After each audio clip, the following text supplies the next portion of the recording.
Sir Bernard Lovell School in Bristol is a 14 to 19 pathfinder, leading a partnership of 6 secondary schools with the City of Bristol FE College.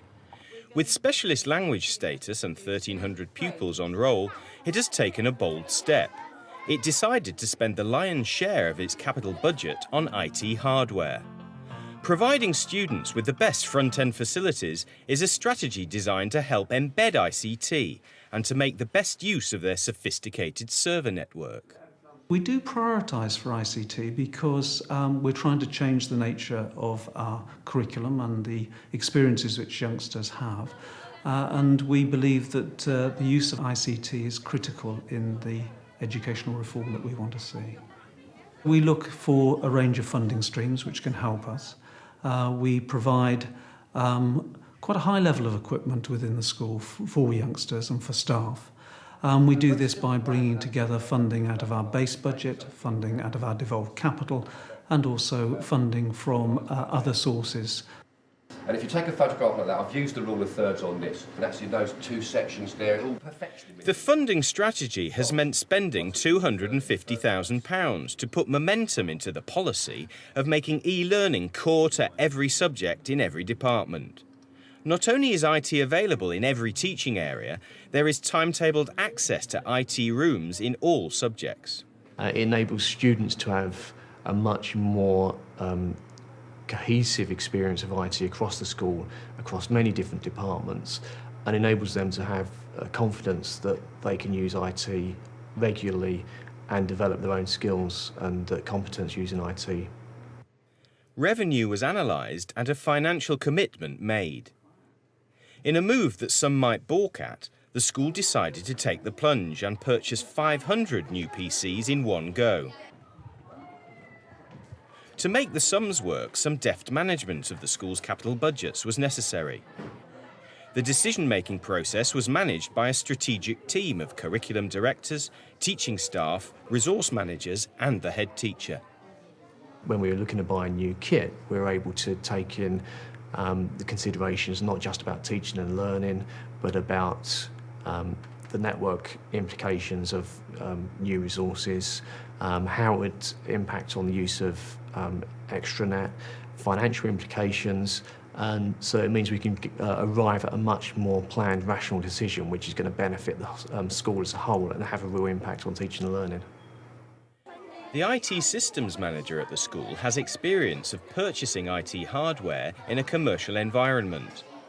His expertise plays a crucial role in advising teachers how best to decide upon the level of capital expenditure at Sir Bernard Lovell.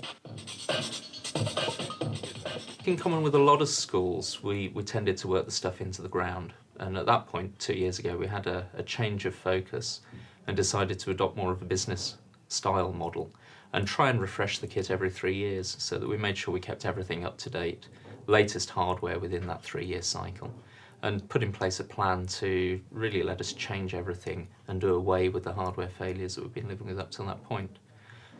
Sir Bernard Lovell School's adoption of a best practice business model for capital purchase is something which is being encouraged by Bechtle. We're picking up some of Bechtle's work on the framework for IT support in schools based on the common ITIL infrastructure, and we're starting to implement that here as well for our processes.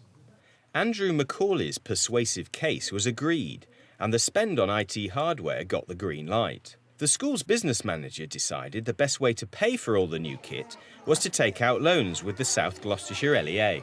We've taken them out over 3 years, which gives you the first year free of repayment, and then 2 annual payments of half the amount plus the interest.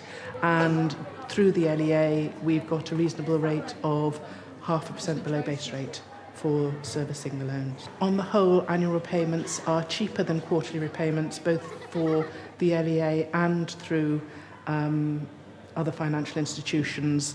You get a much lower rate in total, and most schools can actually afford to pay an annual sum rather than needing to spread it over quarters or monthly rates. Deploying devolved capital over an extended period, effectively borrowing against assured future income, is becoming a key tool in the school business manager's armoury. Since the part of the NGFL funding now has been divided up and put into devolved capital, it makes the devolved capital far more flexible to be used. What we will have to do is make sure that some of it is earmarked towards ICT, or else it could all go on building. We need to sort of almost compartmentalise how we look at our devolved capital. So, with the funding streams identified and the decision taken to buy in bulk, the IT systems manager then had to get the school a good price. He prefers to stick with big, well-known brand names. The first year around, we bought a number of PCs, which served us very well, and they came in with what was both the best value and the best price when I went to quotes for those. The second year around, we knew that when we got more PCs in, to try and stick with the same models would give us savings in maintenance costs. And so I figured that in when I put together the best value proposition at the time. Those brands do have a certain quality associated with them. The hardware does tend to be more reliable in my experience. So I've tended to stay with first-tier providers really just to give us the extra reassurance of reliability. And when I've gone out to them for pricing and benchmarked them against other educational suppliers, they have come back with good pricing. We're legally obliged to go for best value, but some people interpret that as best price. And his tactic with the computer sales reps was simple. That tried and trusted technique of haggling hard for the best deal. The first round of quotes I got in for the equipment I wanted were way in excess of that, and I just kept going round and round again until the figure really approached something I was happy with. And then I'd say don't stop there, but at least go around once more and see if you can squeeze some extras in. If you can't get the price down, get your suppliers to give you some added value, like extending the warranties included in the price, which, if their kit is of a decent quality, actually isn't too much of a risk for them to throw in. So now we can use triangular numbers. You can use a recursive one as well to find the sum of integers. So the sums made sense, and Sir Bernard Lovell's bold decision, spending £250,000 on a regular 3-year cycle, has produced a sizable dividend. It's broadened access to the school's extranet and e-learning network, which was itself funded by 14 to 19 Pathfinder money and by revenue generated by a commercial partnership with a software developer in Australia. The whole ICT strategy was underpinned by the school's own research into learning styles relating to an online curriculum. Resources are accessed via an extranet, both during lessons and at home. With the extended work that we're able to set, it means that we can break away from just giving paper-based materials to students, and it enables us to set work that's far more media rich. So we can set up a piece of extended work on the extranet which contains many different forms of media, images, links to the internet, a video clip, which we wouldn't have been able to do if we hadn't developed the resource. And it means that students can learn in a whole variety of ways, not only in the lessons but outside of lessons as well. It also enables teachers who know they've got a planned absence can also prepare work in advance, which contains a whole load of media and a range of different ways for students to learn, which means that students' experience doesn't need to be disrupted as much from planned absence. There are 3 levels of access to the extranet, each with its own password-protected login. Students can access their own areas and can file work into a personal e-locker. This helps teachers and students to work together to develop more personalised learning experiences. You can put all your private files and notes in there so no one else can see them, and it's password protected, so it's quite good. Parents too can log in, and they can access their children's performance records and information and data posted by teachers. They can enter into dialogue with staff at the school. A parent would only be able to see information relating to their own son or daughter.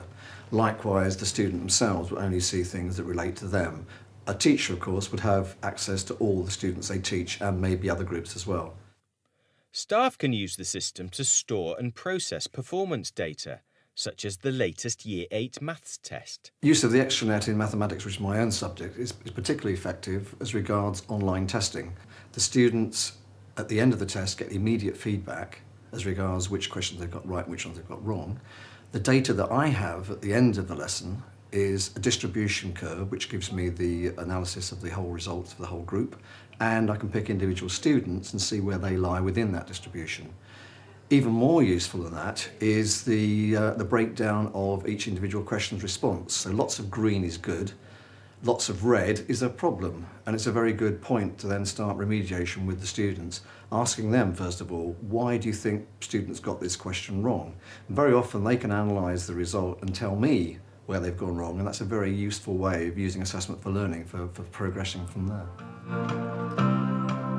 Okay, and paste. And there you go. Then you press play. So now you can put in drum beats, you can put in guitar patterns, whatever you like. Outside of music lessons, the extranet allows students to have direct access to their tutors, and one-to-one contact means individual learning plans can be developed. The individual learning plans allow us to communicate basically at any time with the students, so it removes the constraints of being in an ordinary classroom. And that can be a very good thing, because a young person who may be at home talking to their parents, and it can be actually a three-way conversation. And this is what we are trying to achieve in joining up all the different sides of the advice and guidance that a young person has, both at school and at home. The question was, I've started to think about the kind of work placement I would like to do. I just basically write down what I'd like to do and my thoughts about it and answer the questions basically, and then later on Miss Ward will go on to it and then look through it and then write me back another comment on maybe how I can do it, and to reply to her once I've got as far as I need to. The response of students to all the new kit has been very positive. They're much better than the old ones because they never crash and it's much easier to log on and it's all really clear. It's all like really quick, so you know what's going on and everything, and you can just click on anything and it'll come straight away. But it's harder as well because they changed all the menus. The computer are easier, but the menus are harder. They're better than the last ones we had when I first got here. They were slow dinosaurs, sort of thing. The computers around the school are really easy to access. You can always log on to it and just see if you need to write any more, or if Mrs. Ward has already replied to you. So that's good, and you can also access it at home as well. My mum can log on at home and see how I'm getting on as well, which is good. Sir Bernard Lovell School is now wedded to a strategy of replacing high-spec computers every 3 years. This sizable cost sets the school a big challenge: to find additional funding for other capital projects. It's a standard business model to write the kit off over 3 years and refresh it that often. Sometimes more often, sometimes slightly less, but around the 3-year mark. We always have to have a balance in any expenditure. We see ICT as a priority, but we must make sure that other expenditure is there too. We need to make sure that the buildings are in good order. We need to make sure that we have a very good and stimulating learning environment, which is not just ICT. So we have to get that balance. Obviously, bringing in a range of funding streams helps us. Being able to manage the money over a 3-year period helps as well, in terms of making sensible decisions about what you'll spend your money on in each particular year.